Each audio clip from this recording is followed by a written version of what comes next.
Is Orlando a good place to live? What's it like to live in Orlando? In this video, I'll break down what it's like to live in Orlando and answer the popular question, is Orlando a good place to live?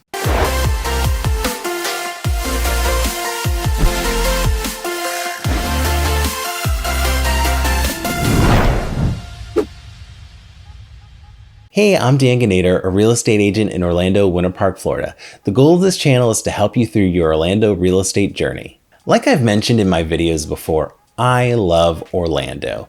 I have thought of moving a few times, but I've decided to stay until I hit the lottery and can move to San Diego and have beachfront property. Answering the question, is Orlando a good place to live, is obviously subjective, but I'm gonna honestly break down what it's like to live in Orlando. And toward the end of the video, I'll tell you who I think would be a great fit for Orlando and who would probably hate living here. I'll tell you this, if you have really bad seasonal allergies, Orlando and Florida in general is probably not the place for you. The pollen count can get really high here. I've had friends who've moved here, never had allergies, but now living here, they have allergies. The weather can be pretty unpredictable, especially in the winter. It could be in the 40s one day and the 80s the next. Before I walk my dog every morning, I have to check to see what the weather is like because there's been many a times where it was like 50 degrees out and I'm out in shorts. And once we start walking,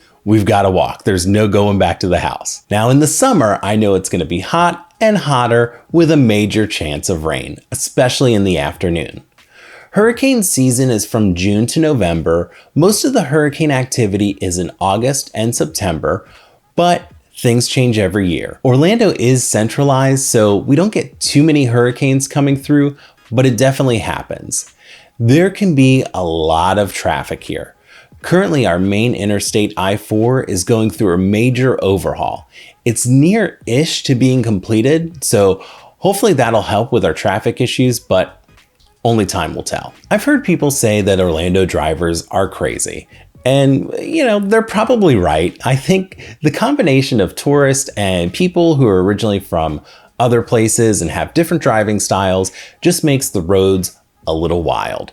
Also, a lot of the roads in Orlando just don't make a lot of sense, so that can really add to the confusion. Over the past few years, the city has tried to make some improvement on traffic patterns in the roads. It's gotten a little better, but it's a long way to go. Orlando is really spread out. The Metro Orlando area can be 3 to 5 or 6 counties, depending on who you talk to. If it's in your budget, having a car is the way to go.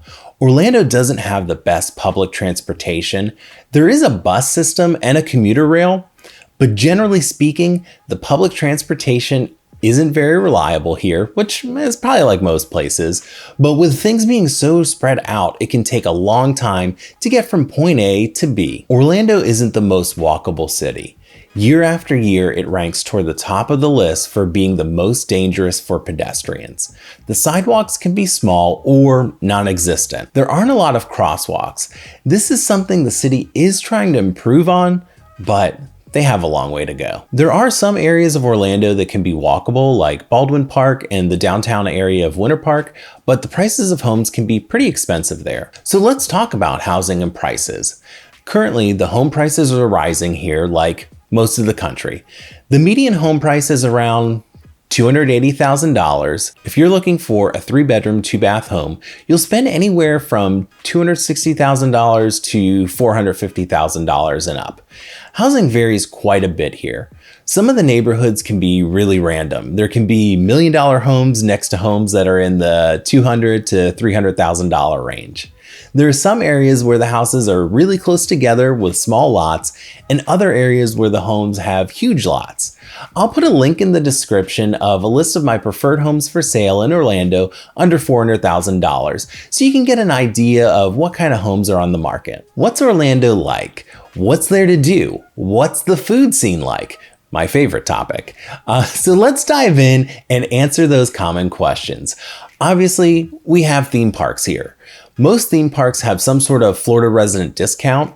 It's common for Orlando residents to have annual passes to the theme parks. However, some residents don't go anywhere near the theme parks. Orlando has movie theaters, independent and big chains. There's an art house theater called Enzion in Maitland, and there's an independent movie theater in Orlando called Aloma Cinema Grill. It's in Winter Park, and it's one of those where you can watch the movie and eat while you're watching the movie, so that's a lot of fun. There are a lot of museums here. Orlando is broken up by a lot of smaller cities and towns with their own infrastructure and history. So you'll find multiple art and history museums. There's outside activities like golfing, boating, paddleboarding, nature trails, hiking, pickleball, disc golf, and so much more. There's all kinds of festivals throughout the year like film, art, theater, beer, and food festivals. Entertainment options are pretty endless here. There's touring Broadway shows, local theater productions, improv and stand-up comedy, music from touring national acts to local musicians. We have a lot of talented people who live in Orlando. I've heard some people say that Orlando doesn't have a big music scene.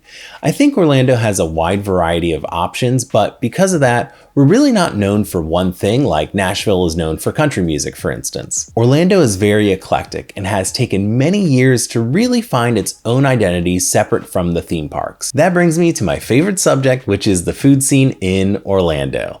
There's some really great food in Orlando. The culmination of diversity of the city and the caliber of talented chefs has made Orlando a great place for foodies. We have cuisine from most cultures. If you ever need any food recommendations, you let me know. I've got you. Some popular places to get you started are Domu, which has like ramen, and I think the best thing they have is their chicken wings are really good. Taco China, which is kind of like an Asian Latin fusion. Peter's Kitchen, which is dim sum. Pig Floyd's has really good barbecue. It's barbacoa style. Vietnam's Pom Poms, which has really good sandwiches and teas. I really could go on for hours. There's also breweries and wineries. Now this brings me to who Orlando is good for and bad for. I think Orlando wouldn't be great for someone to live here if you have really bad seasonal allergies, you can't tolerate lots of rain and a humid climate, if you want 4 seasons, especially fall and winter. Yeah, that's not going to happen. If you don't want to drive at all, if you're looking for a place that's really quiet and quaint. Now, there are some places in the greater Orlando area that can be quiet and quaint, but definitely not Orlando proper. Also, if you have little patience with traffic and crazy drivers, Orlando probably isn't the place for you. Our traffic isn't as bad as bigger cities like Los Angeles, but it's not great. Another thing to consider is your budget. Orlando isn't the most expensive place to live, but it's not the cheapest, especially when you factor in the types of jobs here and the pay associated with that. You'll definitely want to do your research to make sure you can afford to live here. It's hard to find a 1-bedroom rental for under $1,000. I think Orlando is good for people of all ages, whether you're a young professional, retiree, or a family. There really is something for everyone. If you like warmer weather, but keeping in mind it still can get cold here. If you like the vibe of a smaller town, but the activities of a major city, Orlando could be a great place for you to live. Oh, and one more thing. Let's talk about Florida Man. We've all seen the Florida Man memes and news articles, right? Is that a thing? Honestly, yeah, it's ripped from the headlines. The other day I saw a guy jump out of a McDonald's dumpster with only shorts on, and then he jumps into his friend's car before almost getting ran over by his friend. So it can get wild here, but that's a lot of places, maybe? But seriously, the people of Florida and Orlando specifically are good people. I think they're very hospitable, but they do keep you on your toes. I like it, but it may not be for everyone. Let me know if I missed anything and what your opinion is of Orlando. Do you have any Florida Man stories? Let us know in the comments. Reach out to me if I can answer any specific questions you might have. And check out this video that talks about the best places to live in Orlando. Thanks for watching.